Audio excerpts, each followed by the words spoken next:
So what I have done is I have blocked in the flowers, and I just did solid coloring with acrylics. I decided to go with acrylic paints.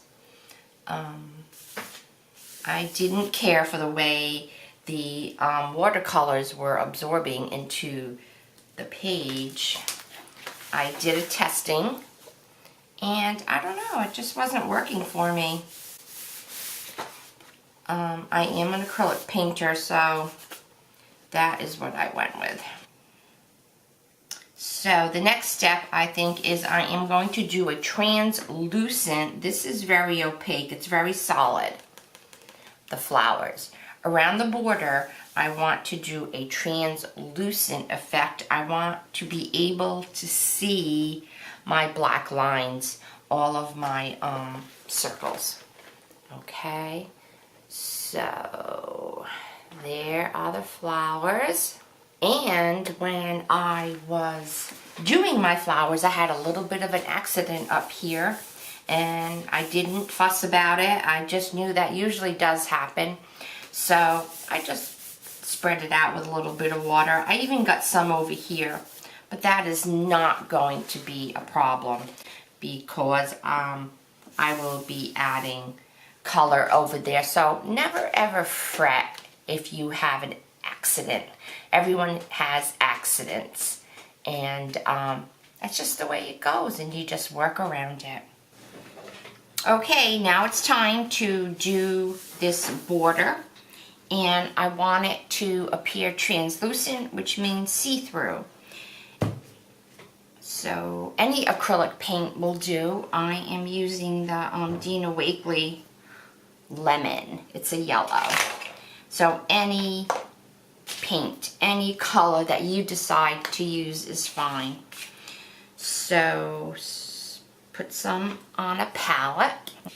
So when I do have to mix things, I'll just use whatever I have. I do have palette paper, but I like to use up all these paper plates and things that I have. Alright, and next I'm going to add to that is the Liquitex glazing medium. And that is going to do something scientific to it. And you cannot get this effect watering down your paint. You have to use something that has science to it. I don't know how else to put it. So I'm just going to put some on, because actually that's clear. It's not going to affect my color. I'm not mixing two colors. I'm just mixing a medium in there. And just get your palette knife and mix it in. Alright, that seems good. Texture's good. So the Dina Wakley paint, the heavy body acrylic paint, is very, very thick. I find it a little hard to work with sometimes. It depends on what you're doing. But when you mix it with this, with the medium, it's fine.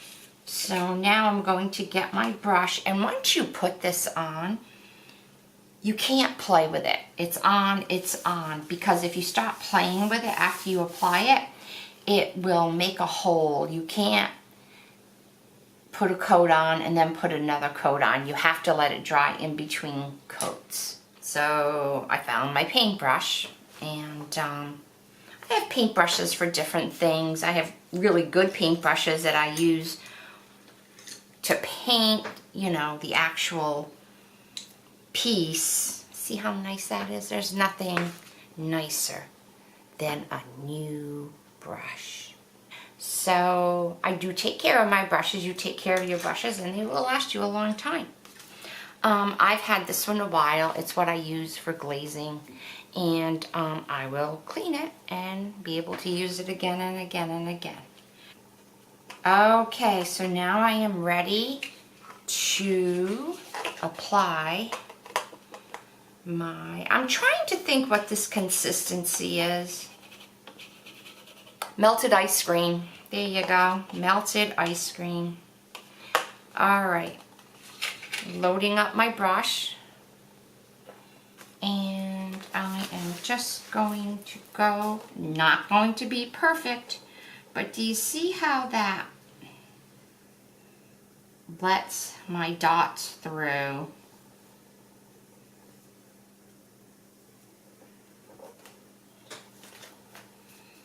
Gotta work fast.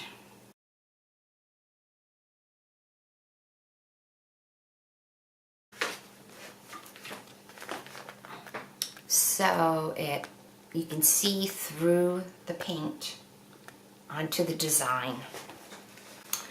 Make sure you have water. I'm going to load up my brush again. I gave it a rinse.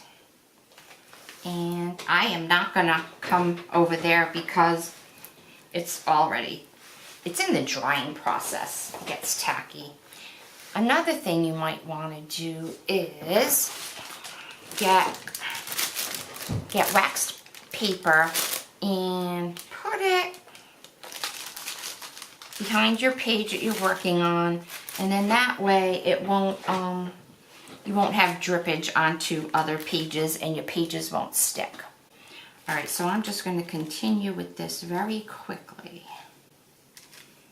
This is a wide area, so my brush is working well over there. When I was down here in this tight area, I thought I should really change the size of my brush. Because this has the medium in it, it is just sliding on really nicely.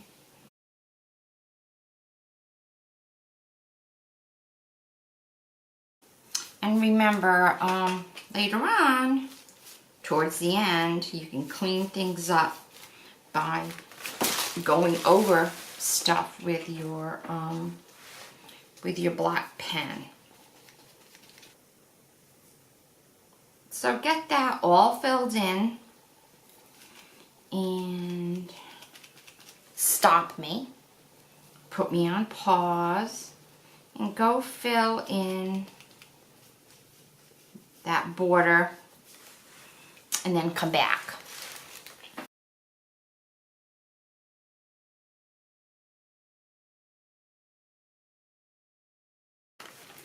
Use a small brush when you need to get into these little tight places.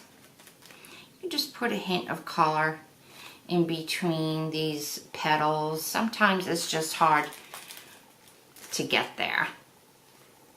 And I forgot to put a little bit of green on that leaf. What was I thinking? Alright, so I'm just going to put some yellow in there because that frame does go up 1.5 inches, so I'll just pat some in there. That's about it. Oh, you know, everyone's spacing is going to be different depending on how you put your flowers and what stamps you use.